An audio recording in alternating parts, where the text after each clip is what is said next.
It has been long overdue for me to do my foundation routine. So this week I have had a breakout. I don't know if it's hormonal or if it was just something that I ate. So it's a perfect time for me to show you how I cover it.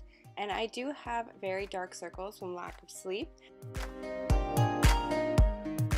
I start by moisturizing my face. This one has vitamin B3 and it also has vitamin C to help nourish. I find that it does give a very nice glow to the skin, and it does have diamond peptides to help reduce the signs of aging, as well as anything like free radical damage to the skin.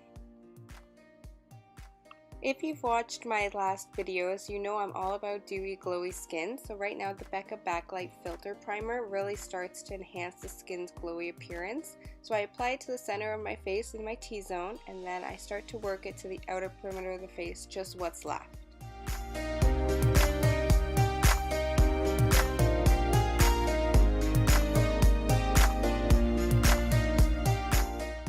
To color correct my dark circles, I use the Sephora color corrector in Bright Future. It's just a nice peach to get rid of the purple undertones. To brighten under the eye before I use concealer, I use a MAC's Pale Yellow just to brighten under the eye. And I like to dab it in with my finger and really focus it on the inner corner of the eye.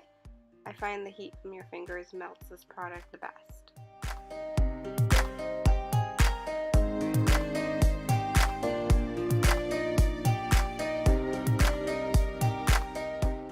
My go-to concealer is MAC's Pro Longwear. I have it in NW20. I just find that it's the most pigmented to cover up the redness from acne. I really don't know how my acne started. I did put 4 new skincare products into my regime all at once and it just flared right up. But I have oily skin and I have been battling acne since I was a teenager. So this is a little trick that I do to cover it throughout the day. And I like using my finger to blend it in because I find the heat from your fingers really just works it in as opposed to a brush.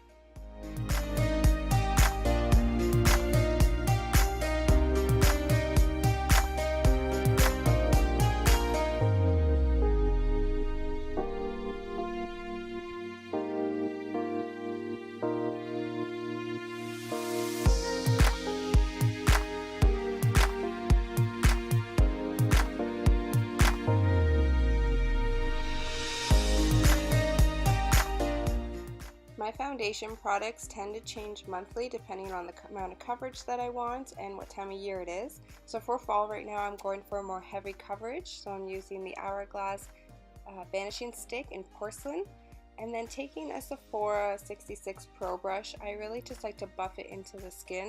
My tip and trick for this is not to swipe it, because swiping it will help move the product around and take it away. So if you just brush it into the skin in a dabbing motion, it tends to stay on pretty good.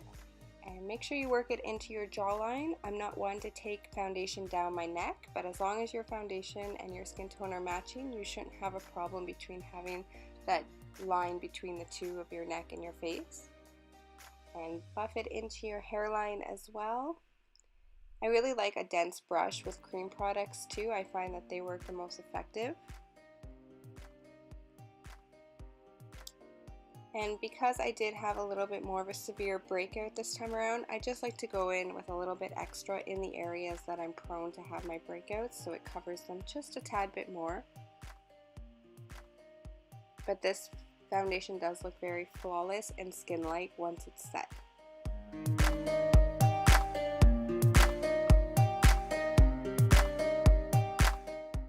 I use the Ofra number 11 brush just to clean up any excess foundation under the eye area before I head in with concealer. For concealer, I tend to choose ones that are very radiant and creamy. That's why I tend to gravitate towards NARS. Oh my goodness, look at that makeup brush. It's so dirty. I'm so sorry. But that is the Makeup Forever 104 brush that I use to work in my concealer, and I focus it really on the inner corner of the eye just to cover my dark circles. I tend to be the most dark there, so I really want to radiate and brighten that area up.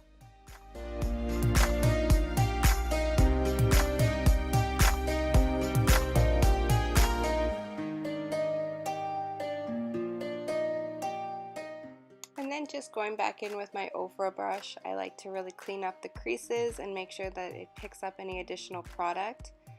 I do have fine lines and wrinkles. Unfortunately, being 24, they do start to show even though we use eye cream, ladies.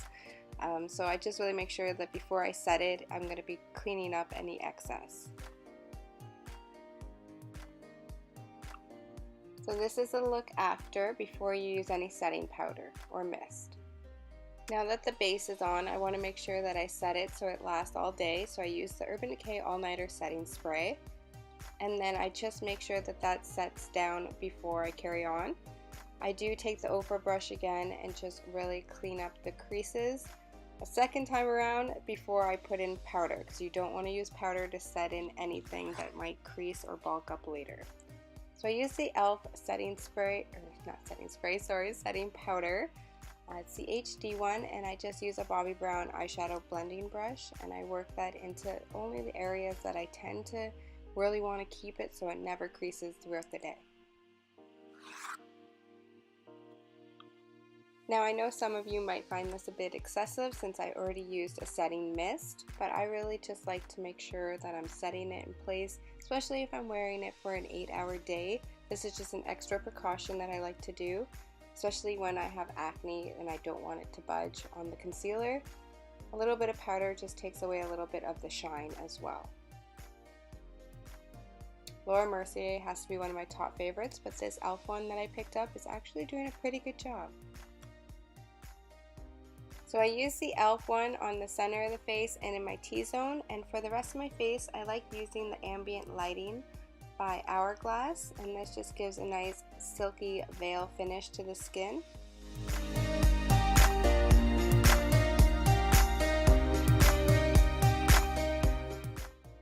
I have hit pan on this palette already, I'm so sad, but I always like to add a slight shadowing to the skin, just in areas that you would normally contour. And I just like to buff this in. I think this is an Eco Tools brush from Walmart, and in circular motions working upwards I just buff that right in to make an undershadow.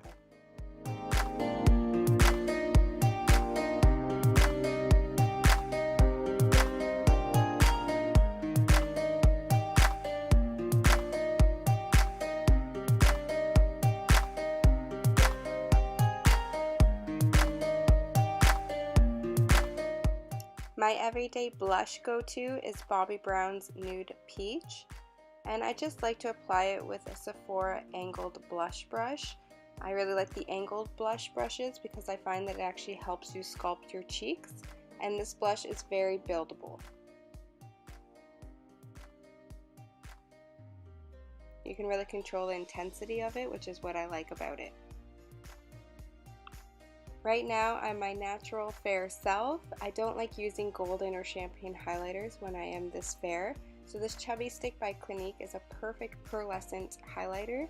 Again, it's a cream, so I like to use the heat of my fingers to work it in, and I really find that this gives a nice dewy finish to the skin.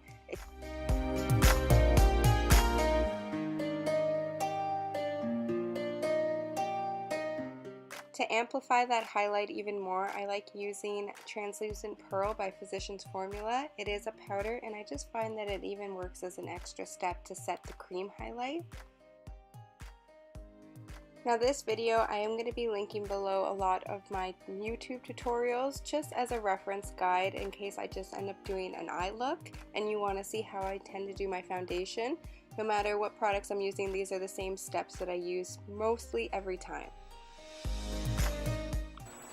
Thank you guys so much for watching. I hope you enjoyed my foundation routine. It changes pretty much every year. There's different things, but this one has been the one that I've been going to the most, and actually during this routine I've started to notice in the last couple of weeks my acne has started to clear up a little bit.